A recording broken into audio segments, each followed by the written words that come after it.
Hi friends, நான் உங்கள் anime freak வந்துட்டேன். நாம இப்போ த ஹீரோ ரிட்டர்ன்ஸ் எபிசோட் 47 பார்க்கலாம். இதுக்கு முன்னாடி உள்ள எபிசோடெல்லாம் நீங்கள் பார்க்கலன்னா மறக்காமல் போய் பார்த்துட்டு வந்துருங்க. டிஸ்கிரிப்ஷனில் லிங்க் கொடுத்துருக்கேன். சரிப்பாங்க, நம்ம இந்த எபிசோடுக்குள்ள போகலாம். அதுக்கு முன்னாடி போன எபிசோட் கடைசியில் நம்ம ஹீரோ அந்த டிராகன் வேலை இருக்க அந்த ஆரஞ்சு டிராகன் தான் இதுக்கெல்லாம் காரணம் அப்படின்னு போட்டு தள்ளிட்டு நம்ம ஹீரோ மிரு டிராகனை நீங்கள் இங்கே பார்த்துக்கோங்க அப்படின்னு சொல்லிட்டு கிளம்பும் போது அதுக்கு அந்த ப்ளூ டிராகன் மிரு டிராகன் விருப்பம் தாங்க, அவன் இங்கே இருக்கணும்னா இருப்பான், இல்லைனா அவங்க கூட வந்துடும் அப்படின்னு சொல்லும்போது நம்ம ஹீரோ அந்த 44 முடிச்சுட்டு வெளியே வந்தா மிரு டிராகன் நம்ம ஹீரோ கூட வந்திருப்பான். நம்ம ஹீரோ அங்கே போய் ஸ்டோரில் போய் எனக்கு எல்லா எலிக்சர் ஆஃப் லைஃபும் கொடுங்கன்னு சொல்லிட்டு வாங்கியிருப்பான். கூடயே நம்ம மிரு டிராகன் வந்துருப்பான். அதோட போன எபிசோட் முடிச்சிருக்கோம். வாங்க நம்ம இந்த எபிசோட்ல என்ன நடக்குதுன்னு பார்க்கலாம். இந்த எபிசோட் ஸ்டார்டிங்ல நம்ம ஹீரோ மனசுக்குள்ள யோசிச்சுட்டு இருப்பான்.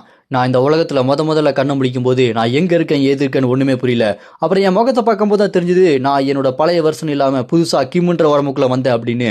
நான் என்னோட பழைய வருஷன் கஃப்கா உடம்புக்குள்ளே இருக்கும்போது இந்த உலகத்தையே காப்பாற்ற தவறிட்டேன். என்னால் யாரையுமே காப்பாற்ற முடியல, இந்த உலகத்தையே அழிச்சிட்டாங்க. ஆனால் அந்த பாஸ்ட்டை மாற்றவே முடியாது அப்படின்னு நினச்சிட்டு இருக்கும்போது அந்த பாஸ்ட்டை மாற்றுற மாதிரி எங்கள் ஃப்ரெண்ட்ஸ் எல்லாத்தையுமே காப்பாற்றுற மாதிரி எனக்கு ஒரு புது வாய்ப்பு கிடச்சிது. பாஸ்ட்டை திருத்துற எனக்கு இந்த வாழ்க்கை கிடச்சிது. நான் திரும்ப பாஸ்ட்டுக்கு வந்து எல்லாத்தையுமே மாற்றிட்டு இருக்கேன். இந்த தடவை என்னோட மக்கள் எல்லாத்தையுமே நான் காப்பாற்றியே தீருவேன். இந்த தடவை ஒரு புது சகாப்தமே தொடங்க போகுது அப்படின்னு நம்ம ஹீரோ மனசுக்குள்ள யோசிச்சுட்டு இருப்பான். அப்படியே கட் பண்ணா சிங்கப்பூர் சிட்டியில் பார்த்தா ஒரே டிராஃபிக்கு. அப்படி டிராஃபிக்காக இருக்கும் போது அங்கே இருக்கிற போலீஸ் மாதிரி ஆளுகள்லாம் செக் பண்ணிகிட்டே இருப்பானுங்க. அங்கே காருக்குள்ளே இருக்க ஒருத்தன் என்னையா பண்ணிட்டு இருக்கீங்க டிராஃபிக்கில், சீக்கிரமாக செக் பண்ணி அனுப்புங்கய்யா அப்படின்னு சொல்லிட்டு அவன் கத்திக்கிட்டு இருப்பான். அப்படி கத்திக்கிட்டே இருக்கும்போது அந்த இடமே இருட்டாக மாறும். அப்போ காருக்குள்ளே உட்காந்து கத்திட்டு இருந்தவன் வானத்தை பார்ப்பான். என்னடா நடக்குது இங்கே அப்படின்னு சொல்லிட்டு பார்க்கும்போது வானத்தில் ஒரு மிகப்பெரிய டஞ்சன் கேட்டு ஓப்பன் ஆகும். அந்த டஞ்சன் பார்க்கறதுக்கே ரொம்ப பயங்கரமாக இருக்கும். இடி மின்னல் எல்லாம் கீழே வந்துகிட்டு இருக்கும். அங்கே இருக்க மக்கள் எல்லாமே அதை பார்த்துட்டு இருப்பாங்க, வீடியோ எடுத்துட்டு இருப்பாங்க. அங்கே இருக்க ஒருத்தன் என்னடா அது நேவி ப்ளூ டஞ்சனா அப்படின்னு சொல்லுவான். பக்கத்தில் இருக்கவனும் ஆமாய்யா, இந்த நேவி ப்ளூ டஞ்சன் இப்போதான் முதையா வந்திருக்கு, இந்த மாதிரி கலர் வந்ததே இல்லை அப்படின்னு சொல்லிட்டு பேசிக்கிட்டே இருப்பாங்க. அப்போ அங்கே இருக்க ஒருத்தன் இதை நம்ம ஹண்டர் அசோசியேஷன் சொன்னால் அவங்க பார்த்துக்கோங்க, நான் அவங்களுக்கு ஃபோன் பண்ணி உடனே கூப்பிட்றேன் அப்படின்னு சொல்லிட்டு அவன் கால் பண்ணிட்டு இருப்பான். அசோசியேஷன் இங்கே பாருங்க, இங்கே ஒரு வித்தியாசமான ஒரு நேவி ப்ளூ டஞ்சன் முதையா அந்த உலகத்துக்கு வந்திருக்கு, நீங்கள் வந்து உடனே ஹெல்ப் பண்ணுங்க அப்படின்னு அவன் சொல்லிட்டு பார்த்துக்கிட்டே இருக்கும்போது அந்த டஞ்சனுக்குள்ளே இருந்து ஒரு மான்ஸ்டர் கை அப்படியே வெளியே வரும். அவன் உடனே ஹலோ ஹலோ சீக்கிரம் வாங்க அப்படின்னு சொல்லிட்டு அவன் ஃபோனில் கத்திட்டு இருப்பான். அப்போ அந்த டஞ்சனுக்குள்ளே இருந்து வரும் பாருங்க மான்ஸ்டரு. என்னன்னு பார்த்தா இதுக்கு முன்னாடி வந்த எலும்பு கூடலாம் இருந்துச்சு பார்த்தீங்களா, அந்த எலும்பு கூட ராஜா அவன் தான் இங்கே வரான். அவனை பார்த்த உடனே இங்கே டஞ்சன் பிரேக் ஆகிருக்கு, சீக்கிரமாக வாங்க அப்படின்னு சொல்லிட்டு ஃபோனில் கத்திட்டு இருக்கும்போது அவன் பயங்கரமாக வெளியே வந்து நிற்பான் பாருங்க. பார்க்கறதுக்கே ரொம்ப பயங்கரமாக இருப்பான். அங்கே இருக்க மக்கள் எல்லாம் எங்களை காப்பாற்றுங்க, ஐயோ டஞ்சன் பிரேக் ஆயிடுச்சு அப்படின்னு சொல்லிட்டு ஓடிட்டு இருப்பாங்க. அப்போ அந்த எலும்புக்கூடு ராஜா அவனோட மேஜிக் பவர் யூஸ் பண்ணி ஒரு மேஜிக் அனுப்புவான். அப்படி அனுப்பும்போது அது அப்படியே ஸ்ட்ரைட்டாக கீழே வந்து அடிக்கும் பாருங்க. அடிச்ச அடியில் ஒரு மிகப்பெரிய பிளாஸ்டே ஆகும். அந்த பிளாஸ்டில் அங்கே இருக்க மக்கள் எல்லாம் ஓடிட்டு இருப்பாங்க. அவங்க ஓடி தப்பிக்கலாம்னு சொல்லிட்டு ட்ரை பண்ணாலுமே அந்த பிளாஸ்டில் மாட்டி அவங்க இறந்தே போயிடுவாங்க. அவங்க இருந்த இடம் தெரியாம எல்லாருமே சாம்பலா போயிடுவாங்க. அங்க இடம் மட்டும்தான் இருக்கும். மேல அவன் பறந்துட்டு எலும்பு கூட மண்டையன் சிரிச்சுக்கிட்டு, அவன் சிரிக்கலனாலும் அவன் வாய் அப்படிதான் இருக்கும், அப்படியே வாயை வச்சு நின்று இருப்பான். அப்படியே கட் பண்ணா இந்த பக்கம் பார்த்தா நம்ம ஹீரோ அந்த ரிப்போர்ட் எல்லாமே படிச்சுட்டு இருப்பாரு. எனது சிங்கப்பூர்ல முதல்ல ஒரு நேவி ப்ளூ டஞ்சன் வந்திருக்கா, அது டஞ்சன் பிரேக் உடனே இருக்குது. இந்த அளவுக்கு டஞ்சன் பிரேக் சீக்கிரமா ஆனது இல்லை. ஆனா அங்க இருக்க மக்கள் எல்லாத்தையுமே கொண்டு இருக்காங்க. அது தெரிஞ்சு ஒரு எஸ்ராங் கூட்டமே அங்க போயிருக்கு. அதுக்கு ஜான் நீல் தான் தலைமையா இருந்திருக்கான், அவன் தான் லீடரா இருந்திருக்கான். ஆனா அந்த டீமையே தெரியாம அந்த டஞ்சன் பிரேக்ல இருக்க மாஸ்டர்ஸ் அழிச்சு கொண்டுச்சு அப்படின்னு நம்ம ஹீரோ படிச்சுக்கிட்டே இருக்கும்போது அந்த ஜானோட கையை மட்டும் தான் மிஞ்சும். அவனோட கையை உடம்பெல்லாம் பிச்சு போட்டு போயிடுச்சு போல இருக்கு அந்த எலும்பு கூட மண்டையன். இதெல்லாம் நம்ம ஹீரோ படிச்சுட்டு இருக்கும்போது அப்போ அந்த டஞ்சன் பிரேக் ஆன அந்த உடனே அந்த டஞ்சனும் காணாம போயிடுச்சு, மான்ஸ்டரும் காணாம போயிட்டாங்க. ஆனா அங்க 1,00,000க்கு மேல மக்கள் இறந்து போயிட்டாங்க அப்படின்னு நம்ம ஹீரோ படிச்சுட்டே இருக்கும்போது தான் அந்த மான்ஸ்டர் யாரு அப்படின்னு சொல்லிட்டு போட்டிருக்காங்க. அதுதான் எலும்புக்கூடு ராஜா அப்படின்னு சொன்னோன்னே அதை கேட்டு நம்ம ஹீரோ என்னது எலும்புக்கூடு ராஜா வந்துட்டானா, இதுக்கு முன்னாடி நான் வாழ்ந்த வாழ்க்கையில சைனாக்கு அவனோட ஆர்மியவே கூட்டு வந்தான். அவனோட ஆர்மி அங்கே வந்து மக்கள் எல்லாம் ரொம்ப கஷ்டப்பட்டு அழிச்சிட்டு இருந்தது. அவனை தடுக்கிறதுக்கு ரொம்பவே கஷ்டமாக இருந்துச்சு. என்னோட மாஸ்டர் அவரையும் நான் இழந்தேன். இந்த மாதிரி நிறைய பேர் இழந்து போகிறாங்க. கடைசியாக எப்படியோ நான் அவனை கஷ்டப்பட்டு அழித்தேன். ஆனால் இந்த தடவை வந்திருக்கானா இந்த மாதிரி நேவி ப்ளூ டஞ்சன் நான் இதுக்கு முன்னாடி வாழ்ந்த வாழ்க்கையில் வந்ததே இல்லையே.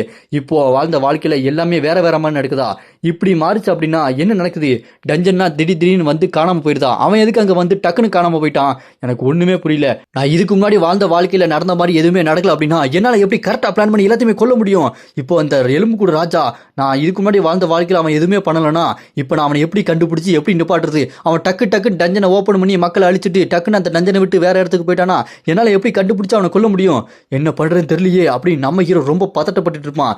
எப்படி பண்ணுறது, எப்படி அவனை நிப்பாட்டுறதுன்னு யோசிச்சுட்டே இருப்பான். அப்போ நம்ம ஹீரோ இருக்க அந்த கொரியா சிட்டிலேயே வானத்தில் மின்னல் மாதிரி வெட்டிட்டு இருக்கோம். மக்கள் எல்லாம் என்னதுடா அது அப்படின்னு சொல்லிட்டு மேலே பார்த்துட்டு இருக்கும்போது அதே நேவி ப்ளூ டஞ்சன் அந்த எலும்புக்கூடு ராஜா வந்து அந்த அந்த டஞ்சன் ஓப்பன் ஆகி பெருசாக வந்து நிற்கும். அப்போ அங்கே இருக்க அந்த எலும்பு கூட டிராகன் மாதிரி சும்மா பிரம்மாண்டமாக வருமாருங்க. அது கூடயே நைட் எலும்பு கூட வருவான். அந்த ராஜாவோட எலும்பு கூட இருக்கா மத்தியில், ராஜா எலும்பு கூட அவனோட நைட்டு அவனு அந்த குதிரையில் வரும்போது இன்னொருத்தன் வரான். அவனோட ஆர்மியில் இருக்கவன் பார்க்கறதுக்கு கிருமாடா மாதிரி இருக்கான். இவனை நம்ம கிருமாடானே கூப்பிடலாம். இந்த சோட்டா பீமில் வருவான் பார்த்தீங்களா, நீங்கள் சோட்டா பீம் பார்த்தீங்கன்னா தெரியும். அந்த கிருமாடாவும் அந்த எலும்பு கூடு மண்டையன் அப்புறம் அவனோட நைட்டு இவங்க எல்லாருமே சும்மா அவங்களோட படையோட திரட்டி வந்திருப்பாங்க. கடைசியாக தான் அந்த எலும்பு கூடு மண்டையை வந்து இங்கே இருக்கிற எல்லாத்தையுமே கொல்லுங்கடா அப்படி சொல்லிட்டு ஆர்டர் கொடுக்குறான். அப்போ அந்த எலும்பு கூடு ராஜாவோட ஆர்மியில் இருக்கிற அந்த ஆக்டோபஸ் அங்கே இருக்க எல்லாத்தையுமே அடித்து துவம்சம் பண்ணிட்டு இருக்கும். பார்க்கறதுக்கே ரொம்ப பிரம்மாண்டமாக பெரிய சைஸில் இருக்கும். அப்புறமா கிருமாடா இருக்கான் பாருங்க, அவன் சும்மா இல்லாமல் எல்லாத்தையுமே எரிச்சு தள்ளிட்டு இருக்கான். மக்கள்லாம் எரிஞ்சு செத்துக்கிட்டு இருக்காங்க. அதை பார்த்து சிரிச்சிட்டு இருக்கான் அந்த கிருமாடா.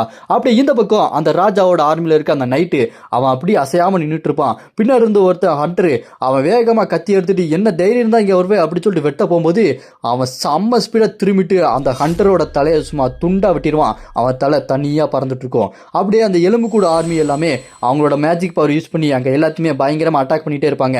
கீழே வெடிச்சு சதறி மக்கள்லாம் கஷ்டப்பட்டு இறந்துட்டு இருப்பாங்க. ஆனா அந்த எலும்பு கூட ராஜா இதெல்லாம் பார்த்துட்டு எனக்கு ரொம்ப போர் அடிக்குதுடா, என்னடா இவ்வளோ மட்டமாக சண்டை போடுறீங்க அப்படின்னு அவன் விளையாட்டா சொல்லிட்டு இருப்பான்.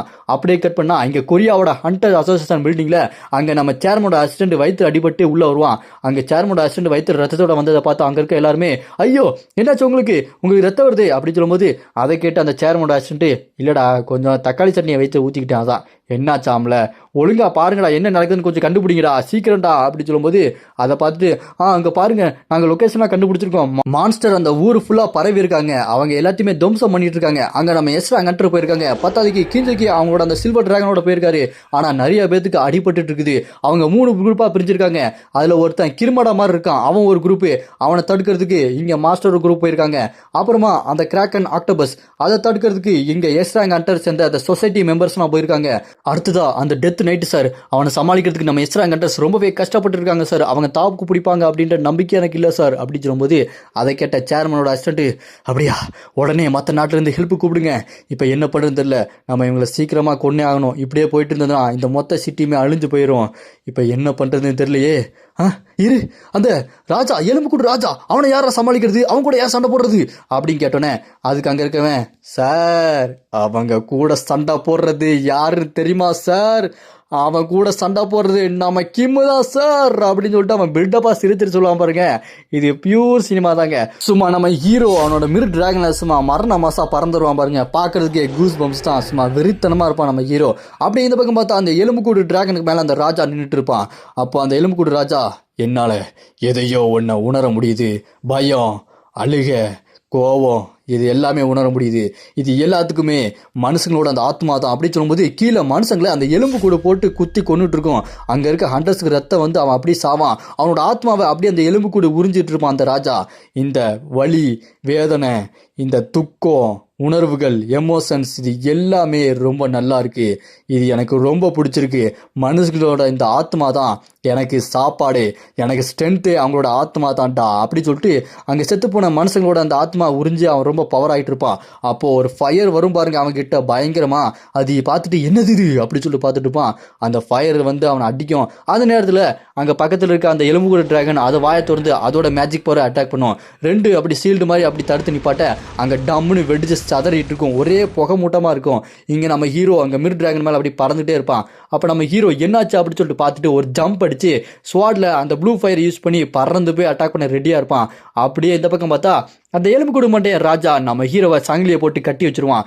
அப்படி கட்டி வச்சுட்டு இந்த பக்கம் பார்த்தா அந்த எலும்புக்கூடு ராஜா நம்ம ஹீரோவை பார்த்து கேம் பண்ணி அட்டாக்குக்கு ரெடியாக வச்சுட்டு இருப்பான். அப்போ நம்ம ஹீரோ பார்த்து டேய் மனுஷ பயலே என்னடா என்கிட்ட சாகிறதுக்கு நீ வந்திருக்கியா அப்படி சொல்லிட்டு கேட்டோன்னே நம்ம ஹீரோவும் இல்லையே நான் இப்போ பதில் சொல்கிற நிலமையில இல்லை, ஆனால் நீ இங்கே மக்களை கொல்ல ஆரம்பிச்சிட்ட, டக்குன்னு இந்த டஞ்சனை பிரேக் பண்ணிவிட்டு எங்கேயோ காணாமல் போயிடுற. நான் ரொம்பவே கஷ்டப்பட்ட உன்னை கண்டுபிடிக்கிறதுக்கு. ஆனால் இப்போ எனக்கு ரொம்ப சந்தோஷமாக இருக்குடா எலும்புக்கூடு மண்டையா, நீ நான் இருக்க இடத்துக்கே வந்திருக்க, அதுவும் என்ன தேடியே.